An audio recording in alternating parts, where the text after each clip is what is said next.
Hello friends, চলে এলাম নতুন আরেকটি ভিডিও নিয়ে। আজকের ভিডিওটি হলো কি করে ভিডিও ইনকাম সার্টিফিকেট ইস্যু করাতে হবে। তো সেটাই আমি প্রসেসটা পুরোটা বলে দিচ্ছি।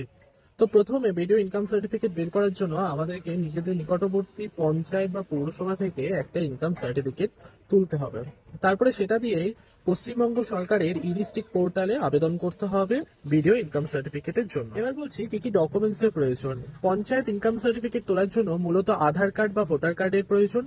আর এছাড়া স্যালারি স্লিপ বা ট্যাক্সের রসিদ প্রয়োজন। আর যখন পঞ্চায়েত থেকে ইনকাম সার্টিফিকেটটা তুলবেন তখন তাদেরকে অবশ্যই বলবেন যে ভিডিও ইনকাম সার্টিফিকেটের আবেদনের জন্য প্রয়োজন, তাহলে তারা ইনকাম সার্টিফিকেটে মেমো নাম্বারটা বসিয়ে দেবে। আর মেমো নাম্বার ছাড়া ভিডিও ইনকাম সার্টিফিকেট বের করা যাবে না। পঞ্চায়েতের ইনকাম সার্টিফিকেট হাতে চলে এলে তারপরে আপনাকে করতে হবে ই ডিস্ট্রিক্ট পোর্টাল, মানে ওয়েস্ট বেঙ্গলের ই ডিস্ট্রিক্ট পোর্টালে গিয়ে ভিডিও ইনকাম সার্টিফিকেটের জন্য অ্যাপ্লাই করতে হবে।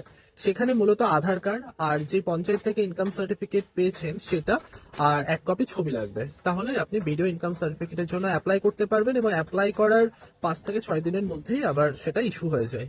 Thank you. আজকের ভিডিওটা এখানেই শেষ করছি। আর এরকম আরো ছোট ছোট ইনফরমেশন পেতে চ্যানেলটিকে অবশ্যই সাবস্ক্রাইব করে রাখবেন।